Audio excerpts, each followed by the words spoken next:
제일 중요한 게 지금 개원 문제인데 우리 이 대표께서 칠선에 지금 의회에 가장 관록이 많으신 분이니까 과거의 경험을 보셔가지고 빨리 이 정상적인 개원이 될 수 있도록 좀 협력을 해주십시오. 6월 5일날 원래 이제 하도록 돼 있는 거기 때문에 기본적인 법은 지켜가면서 또 협의할 건 협의하고 우리 원내대표가 아주 그 원숙하신 분이기 때문에 잘 이렇게 해가지고 풀어나갈 수 있다고 생각을 하고 있습니다.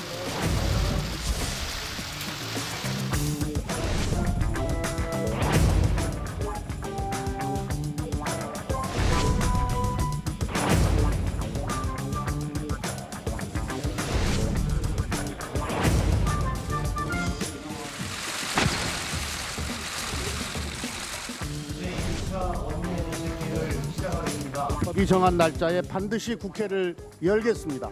미래통합당도 더 이상 과거의 잘못된 관행에 매달리지 말고 일하는 국회를 만드는데 조건 없이 동참해 주길 바랍니다. 법대로를 외치지 않은 독재 정권이 없습니다.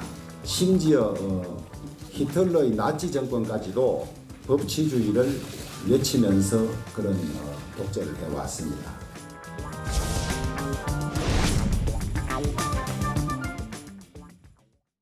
편집 없는 날선 토크의 진수 라이브 썰전 시간입니다. 박수현 전 청와대 대변인, 김영우 전 의원 나와 있습니다. 어서 오세요. 안녕하세요. 예. 네, 오늘 오전에 미래통합당 김종인 비대위원장이 취임 인사차 더불어민주당 이해찬 대표와 만났습니다. 좀 분위기는 화기애애했는데 뭐 미묘한 신경전도 분명히 있겠죠. 예, 뭐 덕담을 서로 주고받는 자리이긴 하지만 또 두 분이 뭐 개인적인 인연도 뭐 화제가 되고 있어서 분위기 자체가 이렇게 뭐 근본적으로 화기애애할 수는 없겠고 또 지금의 어떤 국회 개원을 앞두고 양 당의 입장차가 있기 때문에 아마 서로 할 말들은 또 뼈 있는 말들은 주고받은 그런 자리 같습니다. 예. 1988년 13대 총선 때 맞붙었었고 또 바로 지난 그 20대 총선 때는 김종인 더불어민주당 그 비대위원장이 이해찬 지금 대표한테 공천을 주질 않았어요. 예. 근데 정치하는 사람들 경우에 사실 공천을 주지 않거나 공천을 빼앗은 사람 평생 잊지 못하죠.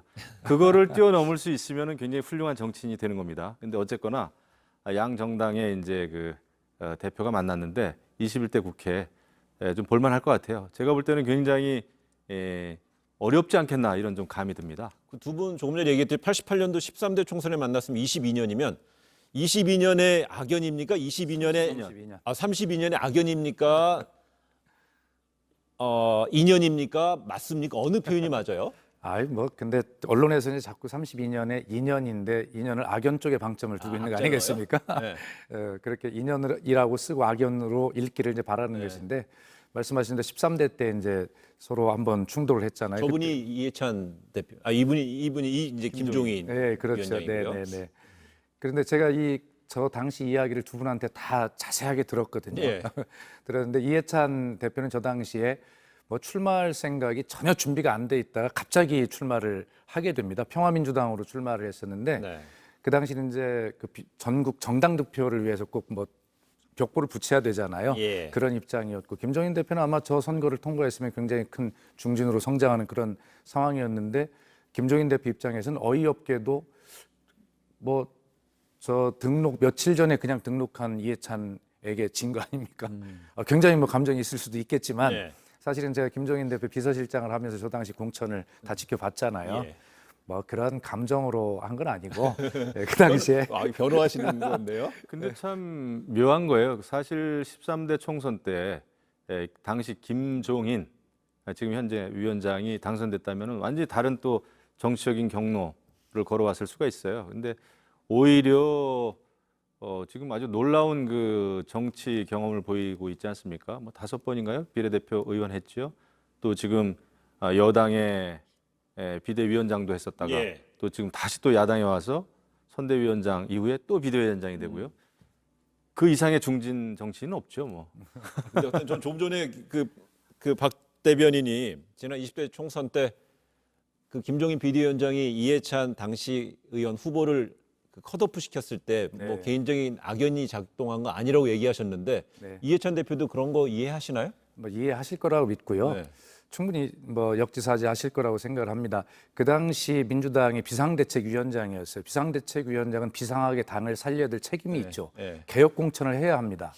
그런데 그 당시 최다선 의원이 이해찬 의원이었을 뿐입니다. 다만 그것이 이제 호사가들이 그런 인연과 연관을 해서 개인 감정에 의한 컷오프를 했다. 또 이렇게 이제 보는데 이런 거 보면서 정치라고 하는 것이 야 정말 이렇게 인연이 또 돌고 돌아서 이렇게 되는구나 하는 그런 것들을 많이 느끼면서 봅니다. 근데 이해찬 대표는 이번 이제 8월까지가 임기고 김종인 위원장은 내년 4월까지가 임기라서 김종인 위원장이 대표직을 좀 더 오래 하는데 오늘 김종인 위원장이요 그동안 파격을 예고했었는데 오늘 드디어 국민 기본소득을 뛰어 올린 것 같아요. 공을 쏘아 올린 것 같죠? 그 기본소득제의 군부를 뗐다고 볼 수가 있죠. 예. 그 물질적 자유라는 얘기를 하면서 배고픈 사람이 빵집을 지나가는데 그 구수한 빵 냄새를 맡는 그런 상황에서 어떻게 자유를 이야기할 수 있겠나 이런 의미심장한 얘기를 했습니다. 그런데 이제 또 중요하게 강조한 것은 그렇다고 해서 기본소득제라고 하는 것이 함부로 시작될 그런 성질의 제도는 아니다. 왜냐하면 여러 가지 재원 마련이 필요한 것이고 그다음에 사실상은 모든 국민에게 일시적으로 기본소득으로 해가지고 지원을 한다는 것은 보통 일이 아니죠. 지금까지 여러 복잡다기한 복지 전달 체계 이런 것을 개혁하는 그런 노력이 사실은 병행이 돼야 돼요. 그렇지 않고 지금 받고 있는 여러 가지 형태의 수당 여기에 덧붙여가지고 모든 국민들에게 기본소득을 얹어준다?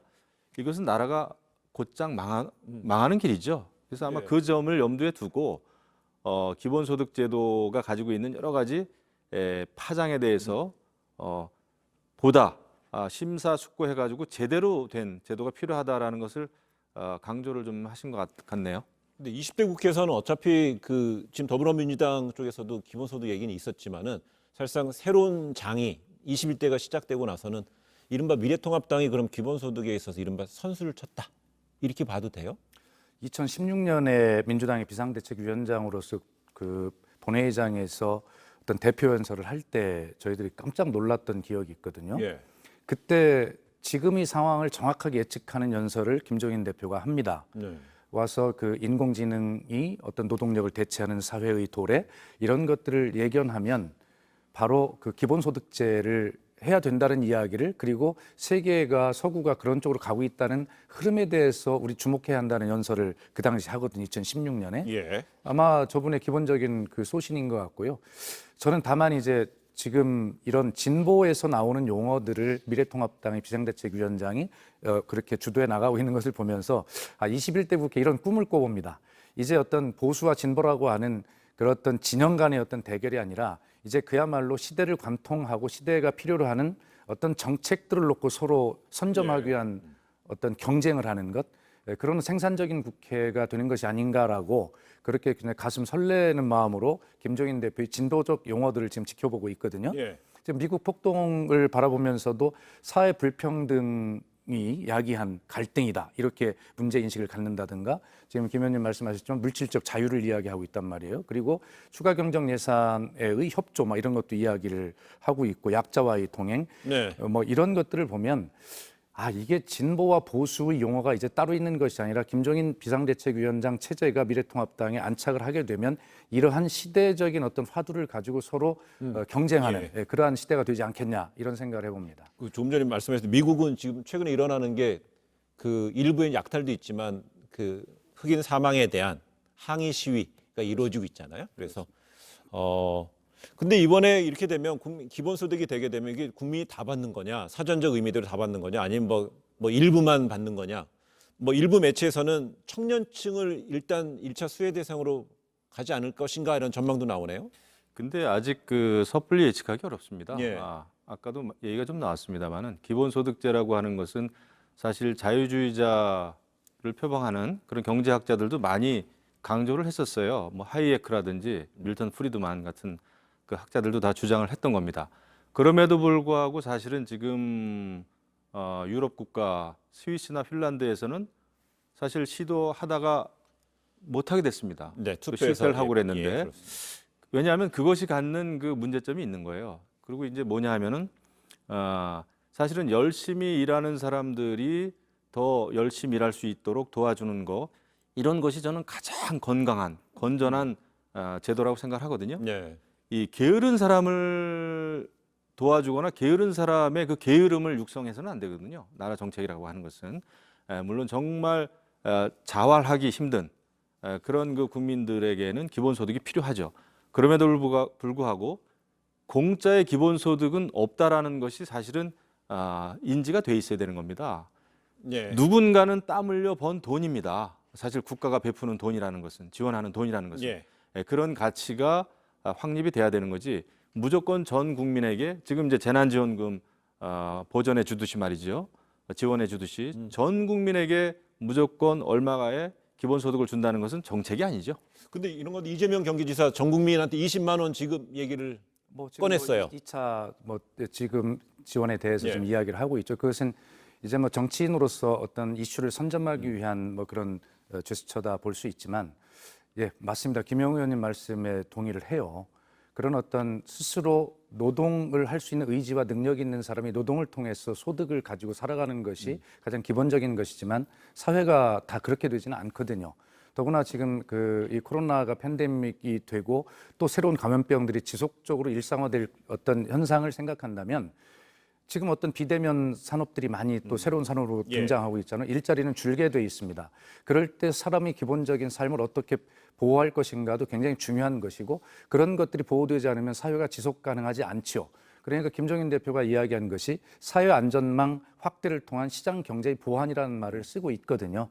그래서 말씀대로 이것은 재정의 문제나 지금 말씀하신 어떤 모럴 해저드의 문제나 여러 가지를 설계를 잘 해야 되지만 그러나 이런 논의를 시작하는 것을 안이해서는 안 된다라고 하는 것을 말씀드리고 싶어요. 저는 늘 그 개혁이 함께 가야 된다 생각을 합니다. 기본소득제 좋습니다. 하지만은 지금 대한민국 경제 구조가 처해 있는 여러 가지 규제의 문제라든지 노동 시간의 문제라든지 또 노동 시장에서의 고용과 해고의 경직성 문제라든지 이런 것을 같이 해결하는 그런 큰 틀에서의 개혁이 없이 그냥 돈만 퍼주는 한술 더 뜨기 재정 포퓰리즘으로 가면 안 된다. 저는 이거 굉장히 중요하다고 봅니다. 결국은 누군가는 또 안아야 될 빚이거든요. 예. 그렇습니다. 당연하신 말씀이시고요. 아마 정책은 그런 말씀들을 전부 귀담아서 아마 세밀하게 설계될 것이다 이런 말씀을 분명히 드리고 저도 청와대 대변인 할 때 이런 여러 가지 정책 결정 과정들을 다 지켜보았습니다만 야당의 목소리도 다 참고하고 네. 다 해서 세밀하게 더 하려고 노력하는 건 기본 아니겠습니까? 예. 근데 민주당에서도요, 이르면 이달 안에 기본소득에 관한 법률 제정안을 의원이 발의한다고 그러니까는요. 21대 국회 초반에 민주당하고 통합당에서 기본소득에 관련되는 주제를 가지고요. 또 뭔가 머리를 맞대 혹은 경쟁을 할 수 있는 상황이 아닌가 싶은데 근데 문제는 이렇게 협치가 돼야 될 수 있는 상황인데 이번에 통합당이랑 국민의당을 뺀 나머지 당들이요. 임시국회 소집안을 지금 냈어요. 여기서 보니까 통합당은 빠져 있네요. 저는 통합당에게 좀 충언을 한마디 드리고 싶으면 국회 개원이나 그다음에 상임위원장 선출 등 국회법에 법으로 정해져 있는 것을 거부할 권리는 누구에게도 없습니다. 그리고 총선에서 이미 177대 103이라고 하는 심판을 받은 것인데 바로 미래통합당이 조금 더 이제 국민의 관심을 받고 지금 우파 쪽으로 굉장히 축소되어 있는 이런 정치 지형에서 중도 진영으로 확장을 하려면 네. 결과적으로는 지킬 건 지키면서도 협상할 것이 어떤 것이냐라고 하는 것은 좀 더 법으로 정해져 있는 것을 협상하려고 하지 말고 다른 내용들을 가지고 좀 협상력을 더 키워가면서 하는 것이 미래통합당이 국민들께 더 인정받는 길이 아니겠는가 이런 생각을 하면서 또 거기에 또 민주당의 함정도 있습니다. 민주당은 그런 생각을 하지만 이 슈퍼 여당이 일방적으로 밀어붙인다라고 하는 그런 프레임에 또 말려서는 안 되거든요. 네. 그러나 어쨌든 6월 5일 개원과 6월 7일 상임위원장의 선출이라고 하는 국회법에 정해진 이 절차는 협상을 끝까지 하더라도 결과적으로 협상이 안 되면 그것은 처리해야 된다라고 하는 단호함도 보여야 된다고 생각합니다. 과거 제가 초재선 때 이제 대변인을 꽤 오래 했는데 네. 여당 때였죠. 그때 제가 항상 대변인 성명서 발표할 때 그랬습니다. 국회 개원은 협상의 대상이 아니다. 이런 얘기도 했었고 네. 일하는 국회 합시다. 야당은 발목 잡지 맙시다. 이렇게 했는데 지금 또 여당이 그대로 하더라고요. 여에서 야만 바뀌었는데 그러나 일이 교착 상태에 빠졌을 때 협의가 잘 안 될 때는 일단은 관례대로 하는 게 관례였습니다. 그러고 나서 이것이 어떤 법적인 미비 사항이 있으면은 협의와 토의를 통해서 여야가 협상을 해가지고 법안을 하나 만들면 되죠. 근데 저는 지금 슈퍼 여당이 된 지금 상황에서 더불어민주당이 예. 여당이 지금 그 여권 다른 그 의원들하고 합치니까 뭐 188석이나 이렇게 되는데 21대 국회는 이제 누가 보더라도 아예 그 패스트 트랙이라고 하는 구조가 성립이 된 상태에서 시작이 되는 거예요. 188석이기 때문에 가만 놔둬도 그냥 21대 국회는 패스트 트랙 이 제도가 작동이 되게 돼 있습니다. 처음부터. 그래서 여당의 입장에서는 너무 조바심 가지고 야당 몰아붙이기 전에 말씀하신 대로 그래도 야당하고 협치를 해서 자연스럽게 빨리 시작하는 것이 좋다 이렇게 생각을 하죠. 여당 지도부에서 나오는 용어라든지 야당 대표가 맞받아치는 말들이 거친 것 같아요. 그 뭐 김태년 원내대표는 뭐 하늘이 두 쪽 나도, 뭐 이해찬 대표 법대로, 그다음에 주호영 대표는 나치 히틀러까지 등장해요. 그러니까 방금 이제 그런 말씀들이 이제 우리가 듣고 시작을 했는데 결과적으로 뭐 시간이 갈수록 더 갈급한 용어들이 많이 나오겠죠. 어떤 협상의 이 전략이라고 저는 뭐 해석하고 싶고요. 그분들 마음이 뭐 진심이 그건 아닐 거라고 생각을 하고 네. 국민들 불안해할 말씀들은 지도부들이 좀 삼가면서 좋은 말씀하시면서 협상은 치열하게 또 하고 이렇게 하는 게 좋겠습니다. 그럼요. 지금 너무 정치하는 사람들이 과도한 자기 확신을 가지고 있어요. 자기는 우리 편은 절대 틀릴 일이 없다라는 그 생각으로 꽉 차 있기 때문에 협상이 안 되거든요. 예. 그러다 보니까 말부터 엄청 거칠어지는 거 아닙니까? 저는 정말 이게 정말 싫어요. 그래서 네. 21대 국회는 지난번에 이 자리에서도 말씀드렸습니다마는 신사협정 맺으시고 좋은 말로 협상하시기 바랍니다. 그래요. 그런데 이런 가운데 더불어민주당의 이해찬 대표가 어제 의총에서 이런 얘기를 했다고 그러죠. 잘못된 현대사 바로잡을 책무가 있다. 예. 예, 그런 말씀을 하신 것으로 예. 저도 들었는데 아마 그 민주당이 거대 여당이 되면서 의석수가 많으면서 아마 그런 현실에 기인해서 아마 여러 말씀을 하신 것 같아요. 그러나 구체적으로 그 현대사가 어떤 것을 의미하냐는 여러 가지 또 말이 따를 수 있으니 네. 뭐 자제하시는 것으로 이제 보입니다만 아마 뭐 언론에선 읽기를 예를 들어 한명숙 전 총리에 대한 어떤 잘못된 이런 것들이라든가 네. 뭐 각각 몇 가지 사례를 들은 것이 아니겠냐라고 이렇게 이제 그 진단하는 언론들이 기사가 주류를 이루고 있습니다만 아마 뭐 그것도 맞을 거라고 생각합니다. 네. 또 그것뿐만이 아니라 저는 기왕에 꺼내신 말씀이라면 그거에 대해서 결과적으로 청산하지 않은 우리 현대사의 역사를 한번 다시 돌아보는 그런 확장된 의미로까지도 우리 사회가 한번 좀 논의를 해보는 건 어떤가 싶은데 네. 다만 그 말씀이 어떤 그 한두 건의 어떤 집착을 해가지고 그것이 어떤 과거에 대한 보복이나 뭐 이런 의미로 막 읽혀지게도 가게 된다면 사실은 말씀을 안 읽어내는 것만 못하다 그렇게 갈 수 있다라는 생각을 좀 열린 마음으로 좀 넓게 봤으면 좋겠습니다. 예. 저는 어제 굉장히 걱정스러운 심정으로 그 이해찬 대표의 발언을 들었어요. 예. 야, 이거 21대 국회가 초장부터 현대사 바로잡기, 왜곡된 현대사 바로잡기. 물론 말이나 명분은 그럴듯하게 들리나 이것이 말씀하신 대로 한두 건 과거사를 가지고 다시 모든 걸 재조사, 재수사하자. 이렇게 되면은 21대 국회는 보나마나 이념 투쟁으로 가겠구나.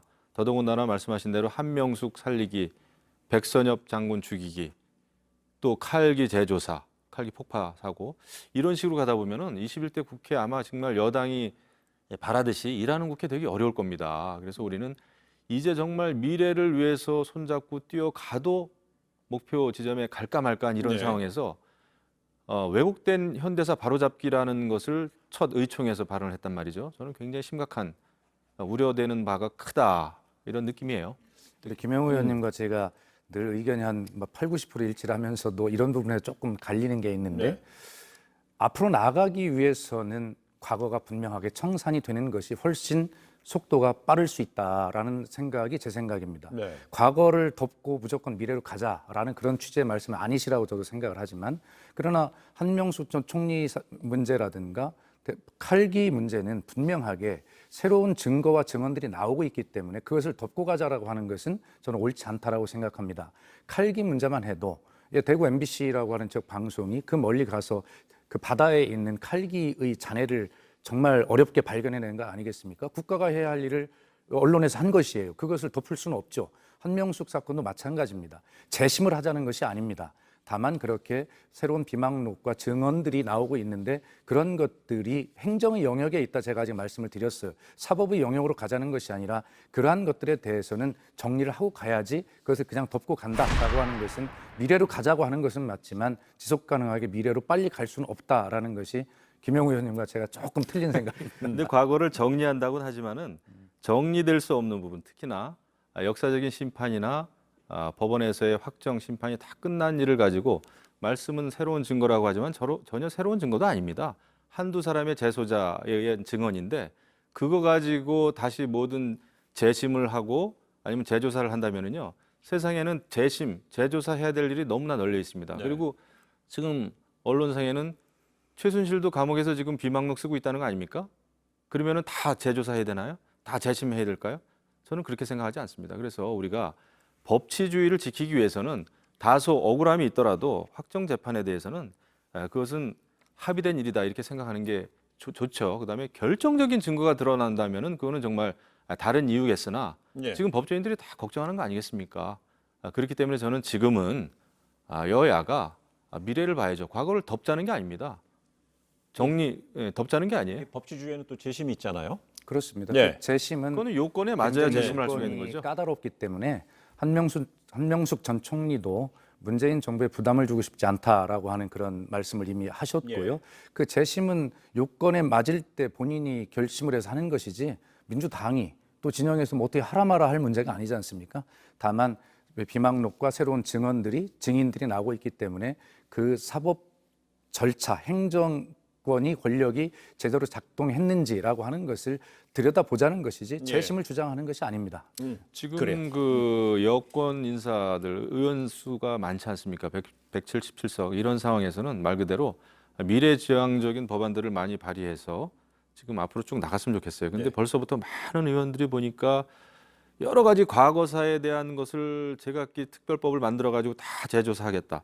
몇 번씩 3차례, 4차례 서너 번씩 이렇게 재조사 했던 걸 가지고 다시 하자 그러는 거는 글쎄요, 저는 일을 하자는 건지 정말 일하는 국회를 만들고 싶으신 건지 아니면 그러니까 이 이야기예요. 그럼 결국 김영우 이해가 의원의 생각은 이해찬 대표가 이런 식으로 과거사 얘기를 하면 네. 밑에 해당 소속 의원들이 거기 어떤 흐름에 맞춰서 좀 이미 법안 발의가 많이 그런 얘기예요? 그럼요. 뭐 그런 식으로 그런 취지로 말씀하신 건 아닐 겁니다. 예. 뭐 대한민국 국회의원들이 헌법기관인데 예. 자기 소신대로 하는 것이죠. 예. 아마 이해찬 대표의 그 말씀을 뭐 그렇게 너무 크게 확대 해석하거나 그럴 필요는 없다고 생각하고, 또 이해찬 대표가 또 한두 건의 그런 사건을 콕 찍어서 그런 말씀을 하실 분은 아니라고 저는 예. 그렇게 믿습니다. 믿어보겠습니다. 알겠습니다. 네. 그래요. 알겠습니다.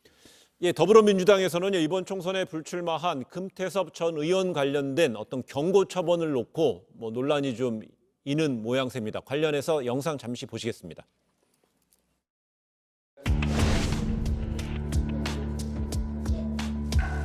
찬성 159인, 반대 14인, 기권 3인으로서 고위공직자 범죄수사처 설치 및 운영에 관한 법률안에 대한 수정안은 가결되었음을 선포합니다.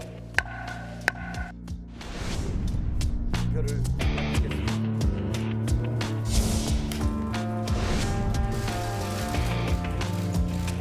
저는 강제 당론은 반드시 지키라는 당론입니다. 근데 강제 당론을 안 지켰는데 뭐 아무것도 안 하면 그 강제 당론이라는 게 의미가 없지 않습니까?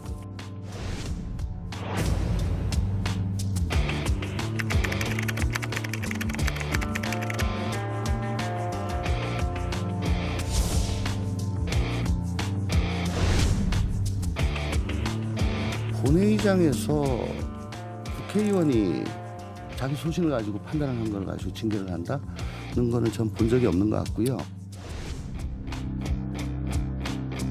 국회의원 개인의 여러 가지 생각이라든지 의견을 충분하게 토론을 거쳐서 결정될 것이기 때문에 이 부분에 대한 강제 동론이 지켜지지 않은 점에 대한 징계는 좀 적정했다라고 보이고요.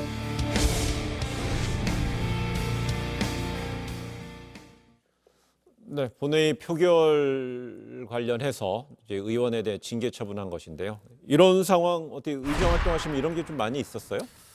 저도 당론을 어겨봤어요. 네. 그런데 이제 징계를 당하진 않았는데 그 국회의원은 그 당원이기 이전에 지역 주민이 또 뽑아준 국민의 대표입니다. 헌법 46조에 국회의원은 국익을 위해서 양심에 따라서 직무를 행한다 이렇게 못을 박아놨는데요. 그게 맞습니다. 그리고 저는 이제 물론 당이라고 하는 공조직이기 때문에 당내 결정을 따르는 것도 중요하지만 이렇게 징계위원회를 열어가지고 윤리심판원을 열어가지고 징계 형태로 저렇게 하는 것은 아니라고 봐요. 그것은 헌법에도 맞지 않고요. 그렇게 하면은 소신 있게 어떻게 국회의원들이 그 자기의 목소리를 낼 수 있겠어요. 아까도 이제 소신 중요하다는 말씀을 하셨는데 당이라고 하는 것은 정책의 어떤 기초, 흐름을 만들어갈 수는 있으나 이것을 어겼다고 해서 징계를 할 일은 아니다. 당직에서 좀 배제가 된다든지 이런 건 있을 수가 있습니다. 하지만은 이것을 법으로 윤리위에서 징계, 그 국회의원의 양심을 벌할 수는 없지 않습니까? 예, 뭐 당론이라고 하는 것을 결정해서 뭐 진행하는 경우가 사실 김 의원님과 저도 경험을 해봤지만 어느 당이 그렇게 많지는 않아요. 강제 당론, 권고 당론 뭐 이렇게 말로는 구분하지만 그런 것들이 어디 있을 수 있습니까? 그럼에도 불구하고 여야가 첨예하게 대립할 수밖에 없는 아주 그런 핫한 이슈 이런 문제들을 가지고 투표를 할 때는 그런 뭐 대체적으로 뭐 이렇게 해야 되는 거 아니냐라고 하는 것들이 정해지긴 하죠. 그러나 이 공수처법 같은 경우는 아마 이해찬 대표 말씀대로 강제 당론이라고 하는 그 표현을 썼잖아요. 아마 거의 유일한 사례일 거라고 저는 생각을 해요. 그렇다면 평소에는 지금 말씀대로 의원의 소신 투표에 맞도록 어떤 일반 법률안 같은 경우는 민주당 의원이면 대체로 여기에 찬성해야 되는 거 아니냐라고 하는 그런 흐름들이 있는데 반대하는 의원들이 있거든요. 그런 게 뭐라고 하지 않아요. 자유투표가 보장이 되죠. 헌법적 권한이. 그러나 이렇게 정말 딱 하나 정도 뭐가 당에서 결정을 해야 될 일이 있다. 그런데 거기에 소신에 반한다고 해서 그런 당의 어떤 결정과 요청에 따르지 않는다라고 하는 것은 저는 맞지 않다고 봅니다. 대부분은 다 보장이 되거든요. 그렇기 때문에 당이 특별하게 한번 요청할 때는 그렇다면 당에 왜 가입합니까? 그런 당이 어떤 결정을 할 때 거기에 따르겠다는 당원으로서의 의무도 함께 약속하는 것이기 때문에 그렇게 많지 않은 유일한 한 번의 경우 요청이 있다면 거기에는 좀 따라주는 것이 맞다라는 생각이 듭니다. 근데 그런 생각도 들어요. 지금 지난 징계를 5월 25일인가 했다는 거 아닙니까?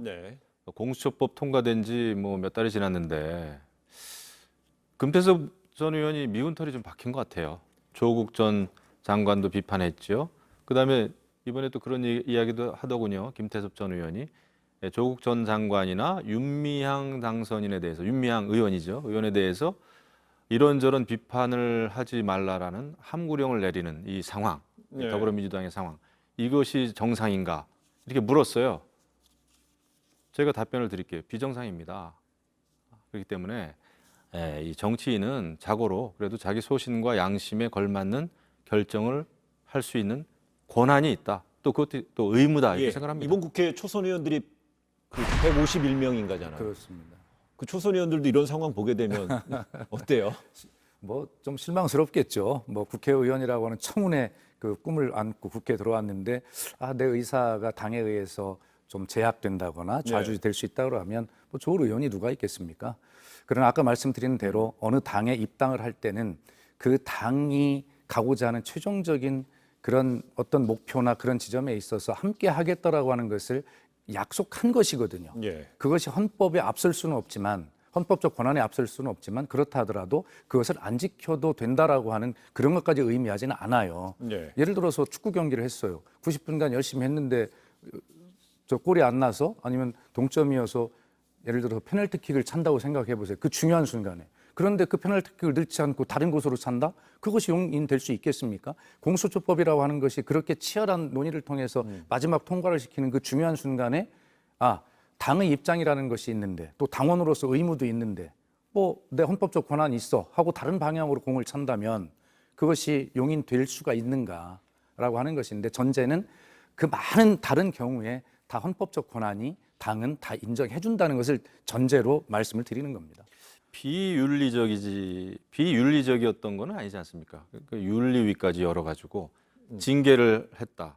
근데 이제 이해찬 당대표는 그렇게 얘기를 하시더라고요. 이것이 이제 징계치고는 경고기 때문에 가장 낮은 단계의 징계이기 때문에 그것은 괜찮다라는 식의 답변인데 그렇지 않죠.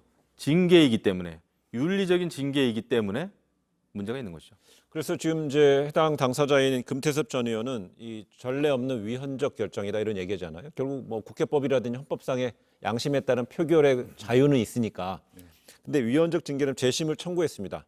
재심 절차는 당연히 공당이니까 당연히 진행되겠죠. 뭐 그렇게 돼야죠. 예. 그렇게 될 거고 아마 헌법에 있는 자유투표에 대한 그 헌법 조항에 위배됐다라고 하는 것이죠. 아마 그것은 이제 금태섭 의원이 억울할 겁니다. 자기는 경선에서 어떤 낙선을 했기 때문에 이미 아마 그런 어떤 심판을 당원들로부터 받았다라고 생각을 하고 이번에 윤리심판원의 이 판결은 징계는 아마 어떻게 보면 험하게 이야기를 하면 또 한 번 부관 참시한 거 아니냐라고 이렇게 생각할 수 있어요. 그러나 제가 드릴 수 있는 말씀은 뭐 금태섭 의원 저도 개인적으로 좋아하고 친합니다. 그리고 그의 소신도 아주 굉장히 존중해요. 그러나 당이 정말 그 백척간두의 그런 어떤 위기 상황이나 중요한 순간에 서 있을 때 당원으로서 의무를 다하는 것도 그 헌법적 권리 못지않게 중요하다라고 하는 것인데 아마 이 과정이 어떻게 될지는 모르겠습니다만 금태섭 의원이 그런 어떤 법적 절차 권한을 가지고 하는 것은 뭐 할 수 있다 저는 생각합니다.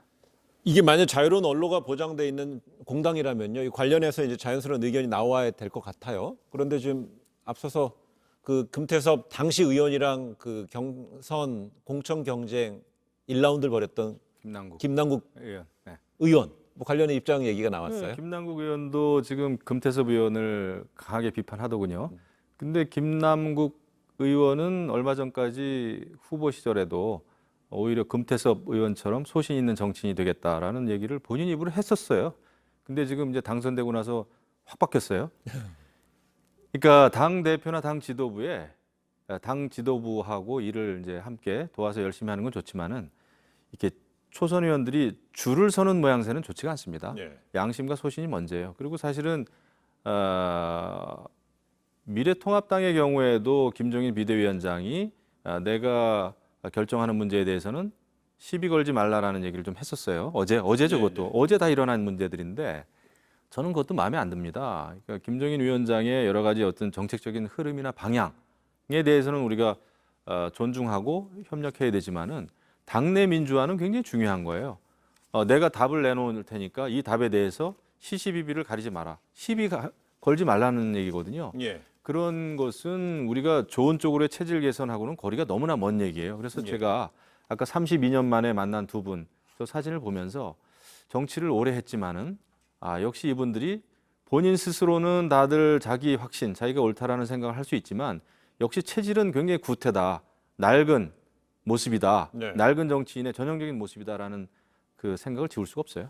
그리고 좀 전에 말씀했던 어제 김종인 결국은 오늘 두 분 지금 양비론을 내세웠어요. 이해찬 대표에 대해서 지적하고 김종인 위원장 지적했잖아요. 어제 김종인 위원장 시비 걸지 말라고 그랬잖아요.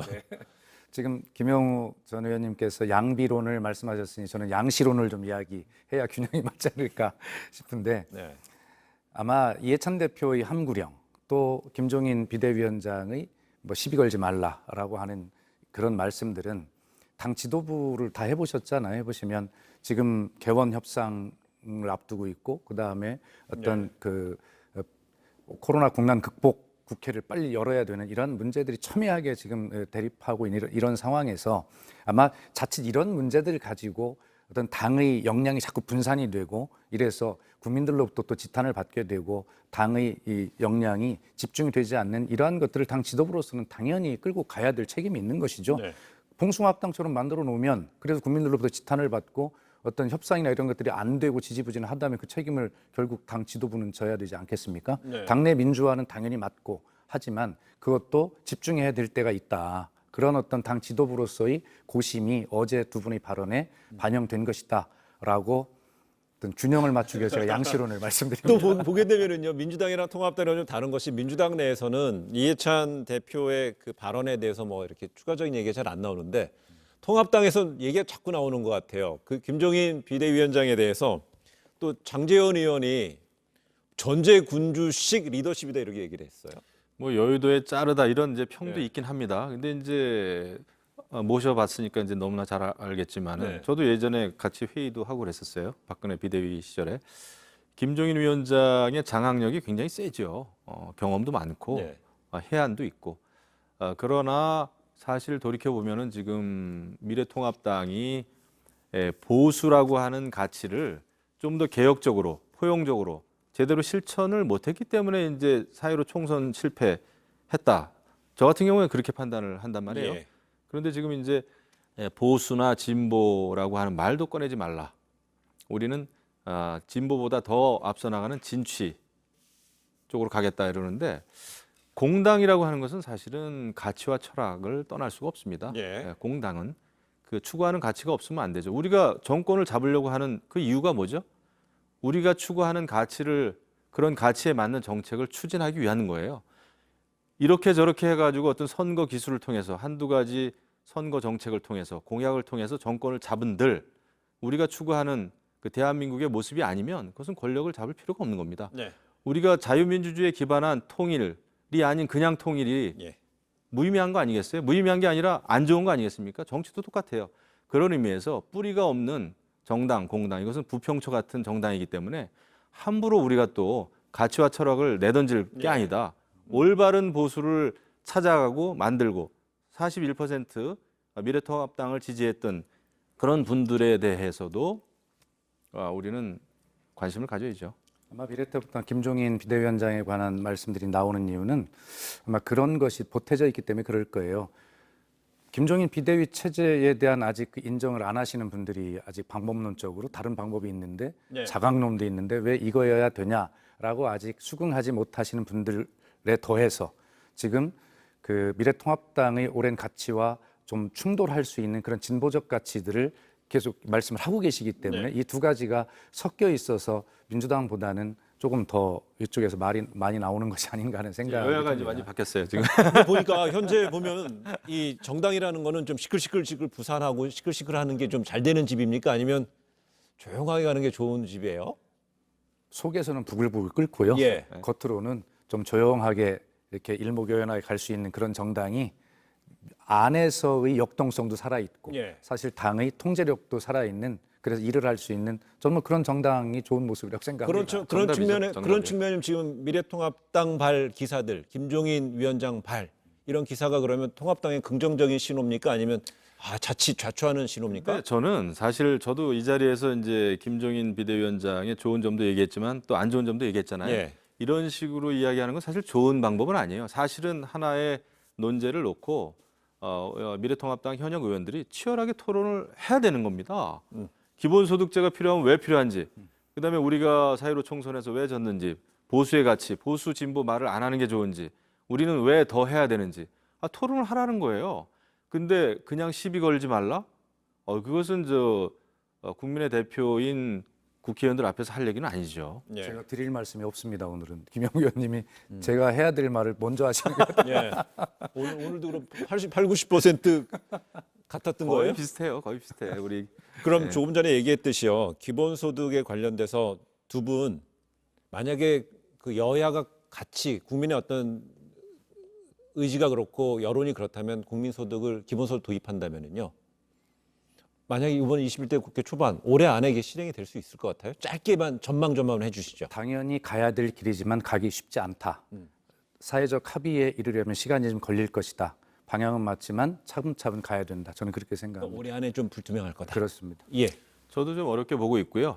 복지제도에 대한 전반적인 개혁이 뒷받침되지 않으면 저는 해서는 안 된다고 봅니다. 예.